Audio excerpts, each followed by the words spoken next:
Alright, this is a video I've done before, but I took it down because that video too got more traction than I thought it would, but also because I said some things in there that I changed my mind on later. As expensive as this pack system is, I felt like I was misleading people, so I just flat out deleted the video. I've been trying to redo this video several times, and each time it comes out to be about 25 minutes long. And I just quit. So I'm going to try it a little bit differently this time. And I'm going to try it now because if I don't do this video now, I probably won't get around to it till next winter. I won't have time.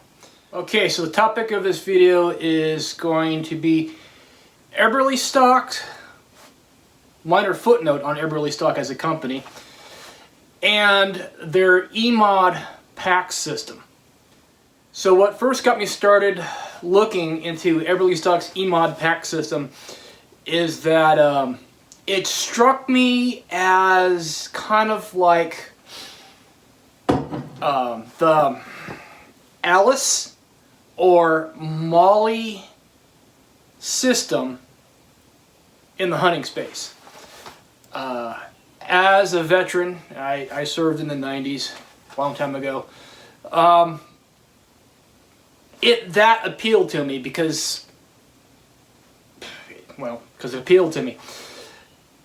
Also, they offer if you sign up and get a GovX account, you get not 25, I think it's 10% off veterans discount.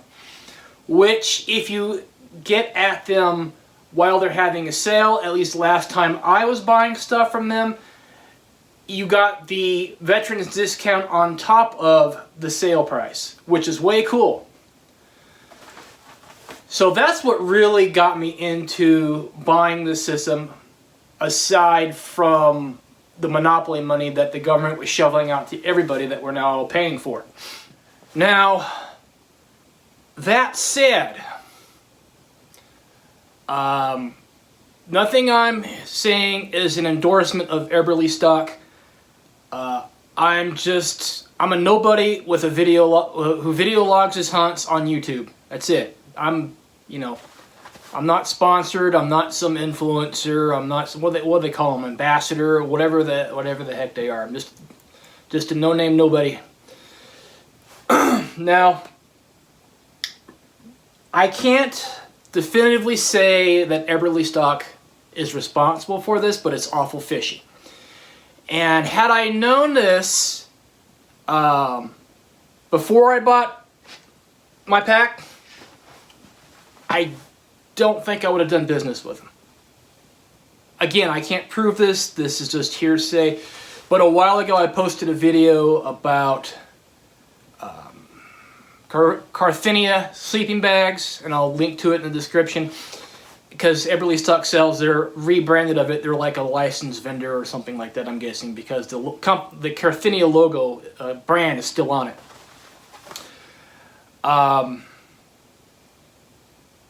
Yeah, I'll put a picture of the pinned comment on that video. And the big issue I have is that if all this is true, and Eberlestock had something to do with this, then instead of being or offering a competitive price, or trying to be more competitive with their pricing, or maybe offered some accessories or to go along with the bag, like the liner, which you can't even buy through them. If they fixed it, if they genuinely fixed it to where if you're in the US and you can only buy Carinithia bags through them, instead of being competitive with their pricing, they fix it to where they are the only source, and they keep their quite really high markup. And if that is the case, that's BS. It's bogus. And that type of practice, I can't get behind. So, but I'm going to talk about this pack system anyway, because it has its pros and its cons. And most of the videos on YouTube are basically shilling. I don't know if they all are, but I think most of them are just shilling. Now, before I get into the pack system, For the attention deficit disorder, or just short attention span, and you're about to close the tab, I do it all the time, so I don't blame you. If I was to give an overall rating on any piece of gear, I personally think that there's only 3 criteria that really matter. Durability, weight, and affordability. If I was to give Eberlestock's a rating, their pack system a rating on 5 stars, being 1 star being the worst and 5 star being the best, on that 3 criteria, in terms of durability, I would give them 5 stars. In terms of weight,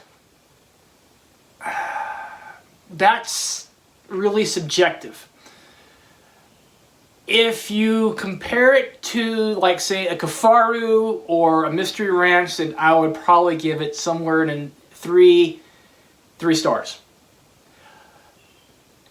But for what it is, and you'll understand once you see the frame, I want to give it 3.5, maybe 4 stars. That's very begrudgingly, because that is one of the factors that I keep looking at Kifaru or Mystery Ranch and thinking I could have had a little bit lighter pack. It's one of my things that bothers me. Is for what it is, it's fairly lightweight, but it could be lighter.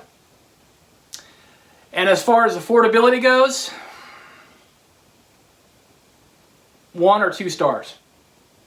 That's kind of where I'm sitting at with the whole pack. If I was to rate my overall happiness with the system, I would, from a scale of 1 to 10, I would probably rate it a 7, maybe an 8. Because I have 2 issues with it. I wish it was a little lighter. However, for what it is, it's fairly lightweight. And the only other pet peeve is just how the pack sits whenever you set it down. Because if you've seen any of my videos, it ends up sitting down like this. You can't just lean up against a tree with this pack on.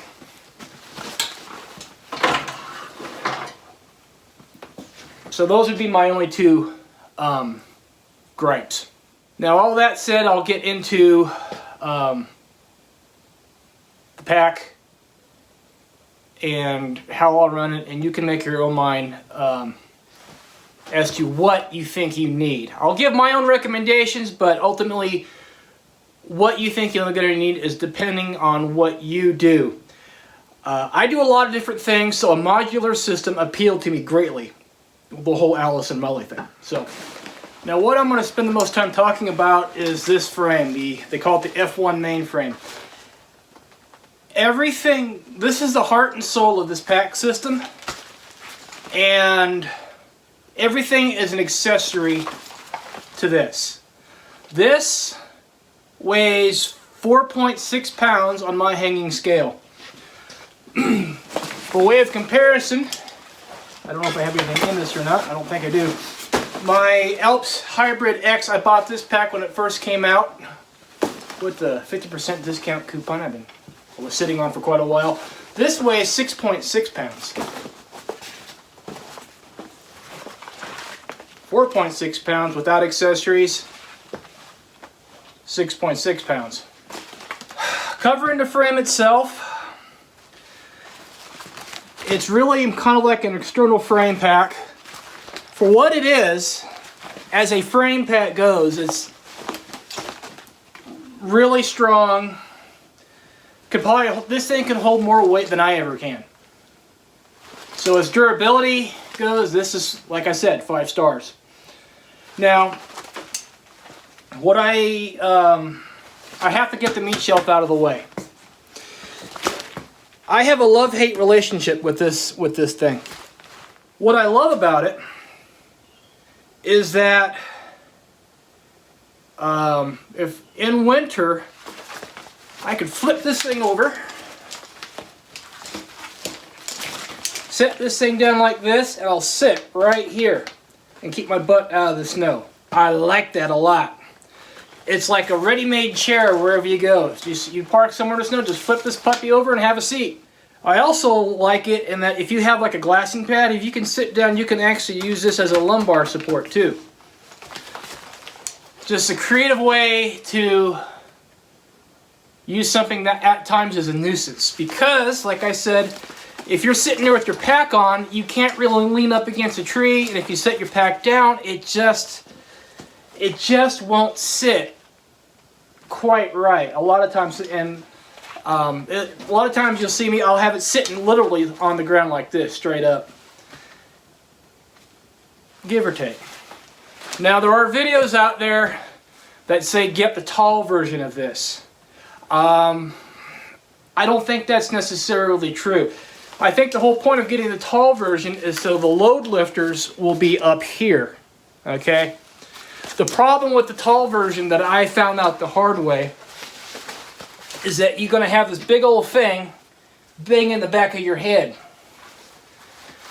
And if you look at Eberlestock's pack fitting video, the way the pack is designed, it's supposed to sit up on your hips, way up here. Not so much down here, but up here on your hips. So if you ride it up a little bit higher, like you're supposed to, you really don't need the tall version. Back to the meat shelf. I wish I could tell you how it rides with a quarter. Now, there's one channel I subscribe to, Cliff Gray. Great guy. And he's a former guide, and I'm pretty sure that he has packed out more elk in a year than I will ever in my entire lifetime. He does not think highly of packs with a frame like this. I think he calls it the loaded diaper effect. I haven't actually packed the elk I got this year. I dragged it out with the sled, so I can't say how well this works. I have packed up a mountain one of these during archery season, and it fit on this thing beautifully. So as a freighter frame, it still kind of works, but a professional guide's opinion on this is not very favorable. I think he prefers packs where you can shift the load further up and not so much down here, but up here towards the middle of the pack as it rides on your back. There's 3 accessories that I think are absolutely mandatory for this frame. Number 1 is the padded waist belt. This is the belt that comes with it.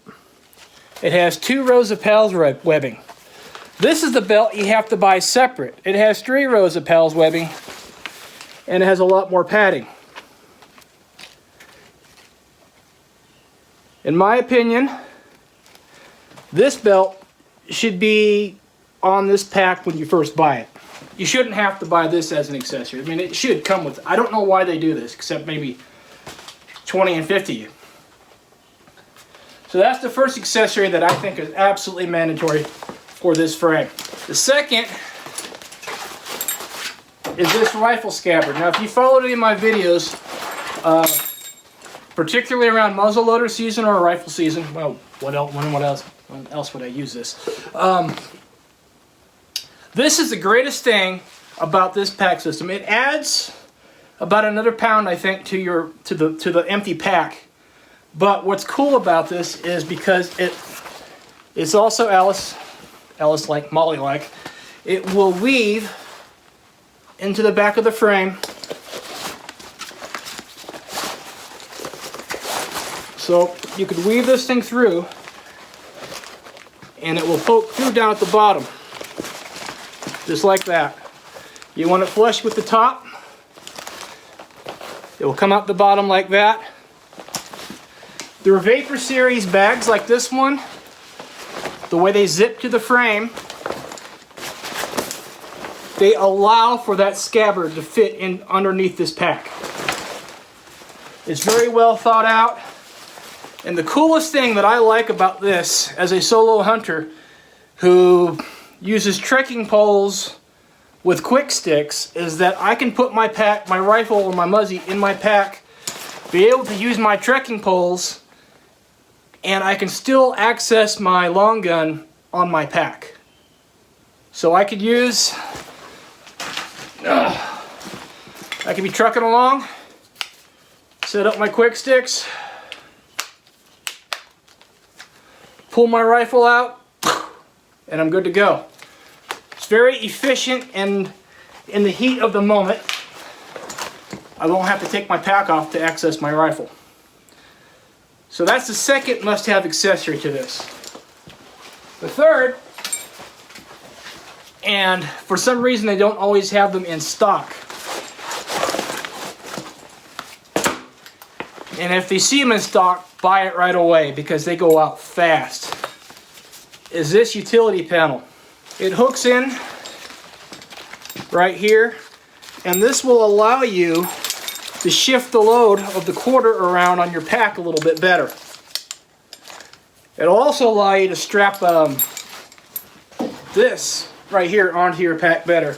And it will fit inside their Vapor Series bag. This is infinitely useful, which is probably why they can't keep it in stock. So those are 3 items that I highly recommend. Padded waist belt, rifle scabbard, utility panel. Get them. And you thought you spent a lot of money just buying this. We ain't even started yet. But forgot to mention, I'm 5'10".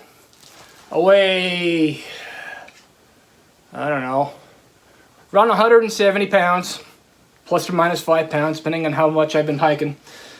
But that's where I have my ladder, my shoulder set at.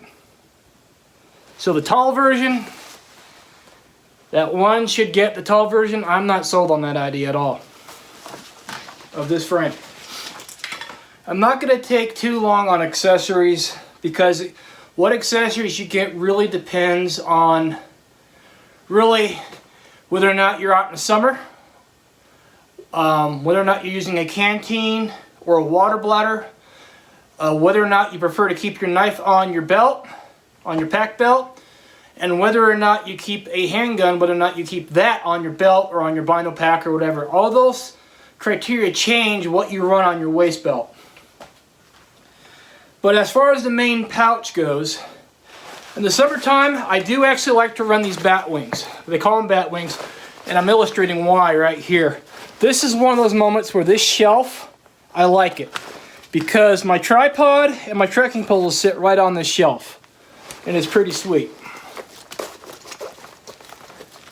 Summertime, you really don't need that many layers, and I tend to run a water bladder in here, usually on my left side. The both patches are identical. There's not a left or a right. They have a sleeve to run your hydration and a port right here. Because both are the same, this one will hook right here, but this one has no hooks. I end up using an S-beaner right there. But for summertime, this works out pretty well. Fall, day hiking, fall, winter, day hiking or day hunting, I like to run the Vapor 2500 because it allows me to shove extra layers in here. If I'm backpacking, this is the Vapor 5000. I'll try to include clips of all these things that I filmed during my hunts. I'll try to include clips of them at the end of this, so you can see just the different ways that I've been running it.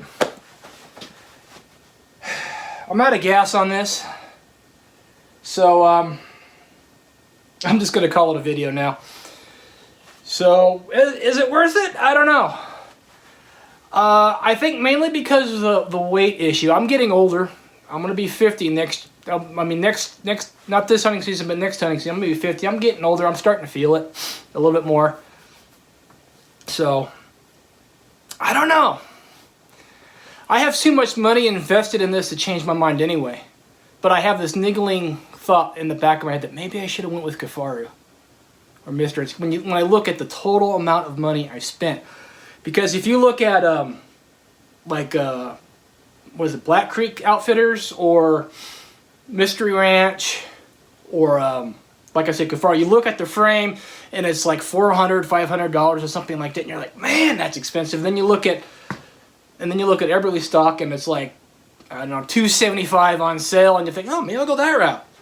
What you don't realize is all the accessories that you add and buy on top of that. So at the end of the day, you're going to be spending as much, if not more, on Eberlestock than you did on Kifaru or something like that. All right. Hope this was helpful. You guys have a good one.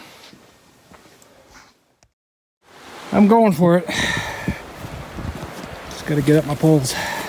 So confident am I that I'm not going to see a buck. Yeah, that's where my muzzy is.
One thing about this particular pack with that shelf on it,